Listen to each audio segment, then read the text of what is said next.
December ঢাকায় perform করার কথা ছিল জনপ্রিয় পাকিস্তানি গায়ক আতিফ আসলামের। এই কনসার্টে ঘিরে ভক্তদের আগ্রহ ছিল তুঙ্গে। টিকিট বিক্রি, প্রচারণা সবকিছুই চলছিল পূর্ণ গতিতে। কিন্তু নির্ধারিত সময়ের ঠিক আগে কনসার্টটি বাতিল ঘোষণা আসে। আয়োজক প্রতিষ্ঠানের পক্ষ থেকে জানানো হয়, প্রয়োজনীয় নিরাপত্তাজনিত ছাড়পত্র, স্থানীয় অনুমতি এবং লজিস্টিক প্রস্তুতি সম্পূর্ণ না হওয়ায় কনসার্টটি আয়োজন কমিটি বাতিল ঘোষণা করে। এই ঘোষণায় হতাশ হয়ে পড়েন হাজারো ভক্ত। সামাজিক যোগাযোগ মাধ্যমেও দেখা যায় অনেক প্রশ্ন, এত বড় আয়োজনের ক্ষেত্রে শেষ মুহূর্তে এমন সিদ্ধান্ত কেন?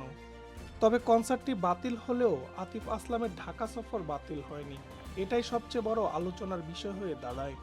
সামাজিক যোগাযোগ মাধ্যমে ছড়িয়ে পড়া ছবি ও ভিডিওতে দেখা যায় ঢাকার অবস্থানকালে একের পর এক প্রাইভেট কনসার্টে পারফর্ম করছেন এই তারকা শিল্পী। এরই ধারাবাহিকতায় বৃহস্পতিবার 18 ডিসেম্বর বিকেলে ঢাকার স্বনামধন্য বেসরকারি বিশ্ববিদ্যালয় আমেরিকান ইন্টারন্যাশনাল ইউনিভার্সিটি AIUB এর আয়োজনে অনুষ্ঠিত একটি কনসার্টে পারফর্ম করেন আতিফ আসলাম।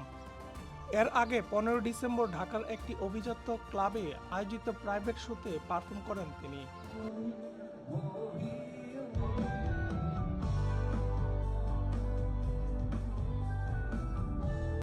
দ্য ফাইনাল নোট আতিফ আসলাম শিরোনামের এই কনসার্টের ছবি ও ভিডিও ইতিমধ্যে ফেসবুক সহ বিভিন্ন সামাজিক মাধ্যমেও ভাইরাল হয়। এছাড়াও 17 ডিসেম্বর আরও একটি প্রাইভেট শোতে আতিফ আসলামের পারফর্ম করার খবর পাওয়া যায়। পাবলিক কনসার্ট বাতিল হলেও একাধিক প্রাইভেট শোতে পারফরমেন্স, এই বিষয়টি নিয়ে সামাজিক যোগাযোগ মাধ্যমে তৈরি হয়েছে মিশ্র প্রতিক্রিয়া।